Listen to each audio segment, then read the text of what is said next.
The uterus is part of a woman's reproductive system. It's the organ that contains and protects a growing fetus during pregnancy. Fibroids are non-cancerous tumors that grow on the inner or outer wall of the uterus. They are quite common.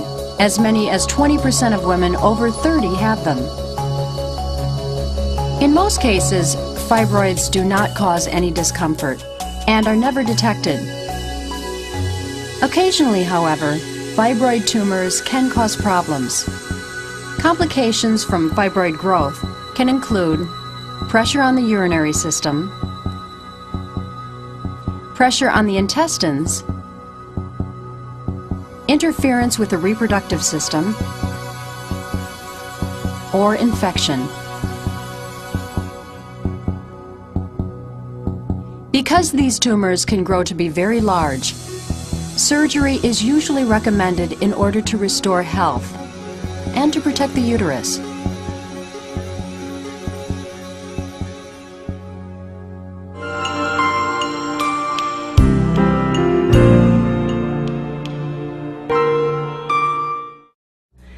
For the treatment of fibroids, there are no real alternatives to surgery. Should you decide not to undergo surgery, it is unlikely that the discomfort you are feeling will subside on its own. There is also the risk that the fibroid or fibroids could continue to grow. If left unchecked, fibroids can permanently damage the uterus or other organs.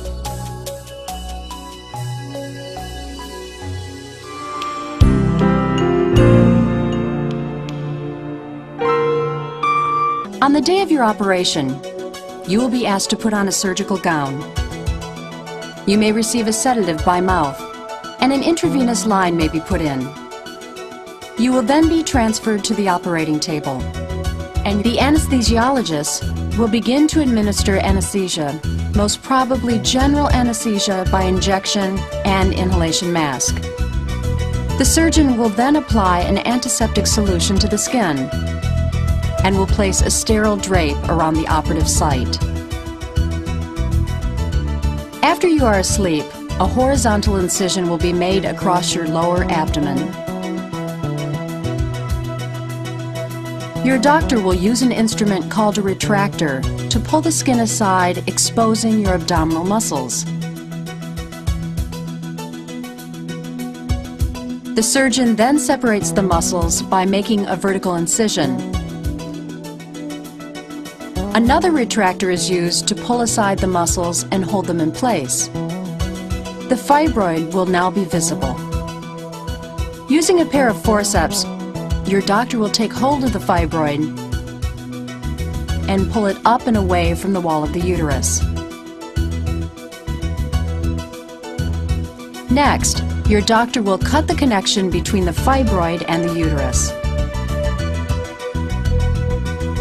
The fibroid is then removed.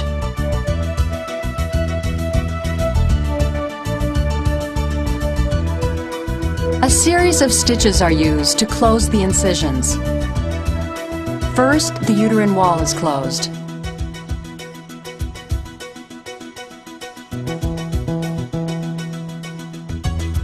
Then the muscle retractor is removed, and the abdominal muscles are sewn together.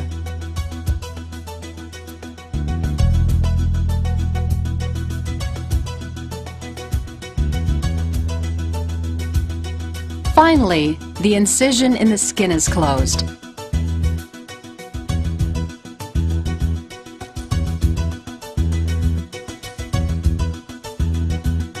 And a sterile bandage is applied to the site.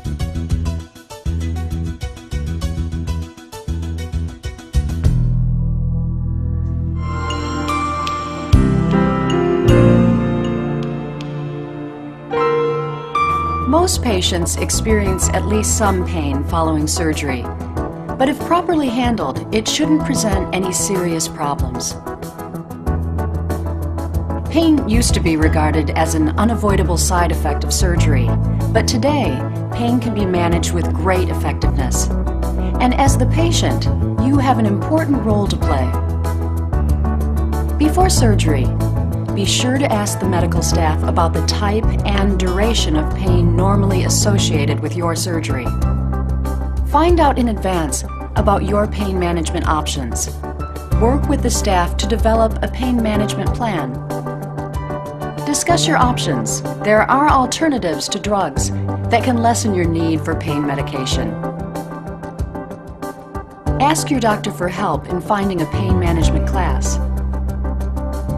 Many of these workshops teach helpful relaxation techniques, positive thinking, and nerve stimulation exercises. Following surgery, make sure to let your nurse know right away how you're feeling and whether or not you are in any pain. Be specific and help them to measure your discomfort.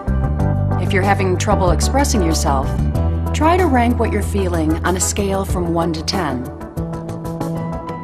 Never be shy about asking for help. If you experience pain that just won't go away, report it to the nurse. Pain is an important indicator that helps you and your medical staff understand your body's healing process.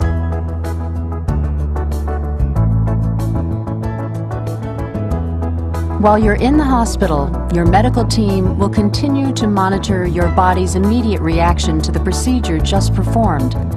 That means that your time in the hospital is not really for rest and recovery, and you should expect to have your movements restricted, and even your sleep interrupted by nurses and other medical staff. The amount of time you spend in the hospital will depend on your age, your health, and whether or not any complications arise. Be assured that once your doctor feels that your condition is properly stabilized, you'll be allowed to leave. Be sure to follow your doctor's advice and allow the full recommended time before you return to your normal routine.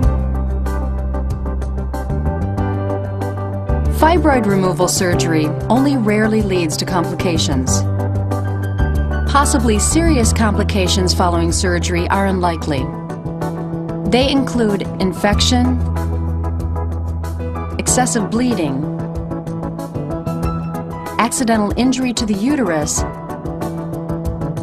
and regrowth of the fibroid. Some patients experience a persistent residual neuralgia or pain around the scar. It can be either localized or general. It may develop soon after surgery or even weeks or months later.